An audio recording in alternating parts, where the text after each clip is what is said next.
All right, today we're diving into something a little different. Think of it as a play, a really dense, philosophical parable. It's about a final judgment on a world that picked being comfortable over facing the truth. This is one of those intellectual salvage missions, a story all about destruction and what comes after. So picture this. We're in a black ebony room. A man named Salvio Pallido, also known as the Pale Redeemer, is lying on the floor, totally broken. And standing right over him is the Red Specter, who delivers this absolutely damning verdict. See, he's not just judging a man here, he's judging an entire way of life. One built on a lie, a loophole that promised safety, but really just delivered emptiness.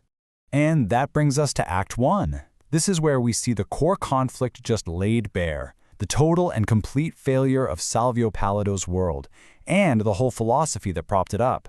The curtains going up on a fallen god and his crumbling sanctuary. This slide really just frames the entire argument perfectly. On one side, you've got Pallido's trinity: safety, comfort, and stagnation. That was his promise, right? A world with zero risk.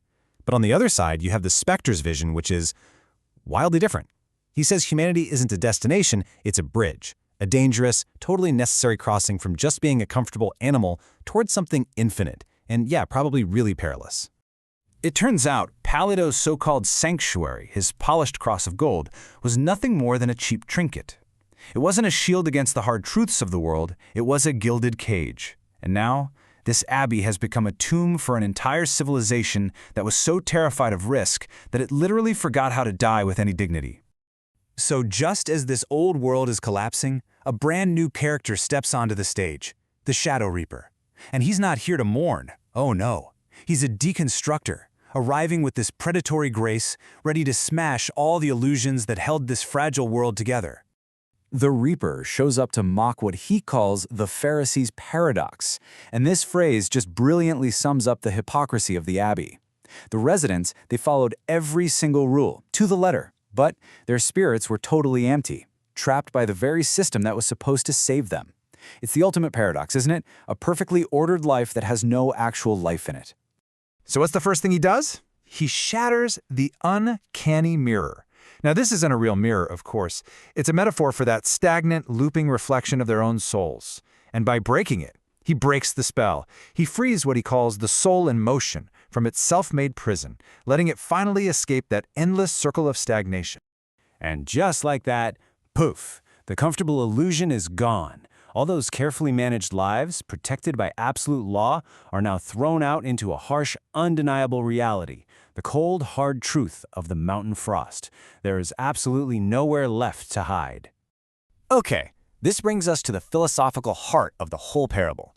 This is where the Reaper explains the brutal, you could say, deconstruction tool he used to bring this entire world crashing down. He calls it the logic of zero, and you can think of it like a kind of philosophical acid. It dissolves every action, every value, every belief right back to its origin point, revealing that, well, that each one is just a fragmented whisper in a great big vacuum. It's a forced and, frankly, terrifying confrontation with the void. So, how does this work? Well, it starts with what's called a necessary annihilation of meaning, basically reducing everything to its center in the void. But here's the twist. The point isn't just to be a nihilist. The goal is actually to free the spirit from the fatigue of stagnation. By facing nothingness head-on, you can somehow find this joyous affirmation of life, not in spite of its brutality, but because of it. Yeah, this logic doesn't offer any easy answers or warm, fuzzy feelings. It completely rejects these simple stories of divine salvation. Instead, all it offers is the fractal infinite of decay, a pattern that just repeats itself over and over at every scale. And in this worldview, hope isn't some great virtue. It's just the last muscle to give out before the inevitable end. So now we return to the Red Specter. The illusions have been shattered, the philosophy has been laid bare, and it is time for him to pass judgment on every last inhabitant of this fallen abbey. The Specter looks out upon all the residents, these long-tired, and he poses this really fundamental question. What happens to the people who build their entire existence around avoiding risk, avoiding struggle, avoiding the pain that comes with actually creating something new? The answer is so stark and poetic. They're nothing more than dead leaves, just insignificant. They are the last man, a population that traded away any shot at greatness for a little bit of comfort, and in the end, got neither. Their harvest of vanity is officially complete. And the Specter's judgment is that this fate wasn't some kind of tragedy. It was a deserved consequence. The garden of hubris, as he calls it, has been pruned. The gilded cage they built for themselves has been dismantled. This, he declares, is the rightful end for anyone who worshiped the loophole. But, destruction isn't the final word here. In this act, we see a shift to a new path forward, a really difficult wisdom that's only offered to the few who chose to walk the tightrope instead of hiding away in the abbey. The Specter bestows what he calls a crimson gift. He basically says that in a world of illusions and fake fruit, the only honest thing left is the terminal shudder, that raw, unfiltered experience of existence at its most brutal edge. That is the new currency for a new kind of soul. Now, to be reborn from these ruins, you have to go through what's called self-undergoing. It means rejecting the slave morality of the plains, that comfortable, safe way of thinking that defined the fallen abbey. It's a necessary spiritual fire for a culture that completely forgot its own purpose, its own spirit of becoming. And now we've arrived at the epilogue. But this ending is also a beginning, revealing the ultimate purpose behind all of this devastation. See, the reign of darkness and decay isn't the final act. Instead, this entire saga is framed as the glittering conclusion to the world's prologue.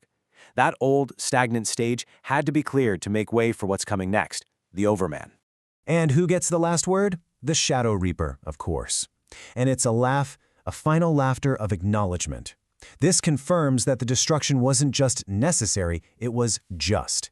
The smashing of all the old idols was a deserved fate, a final permanent dismantling of that gilded cage.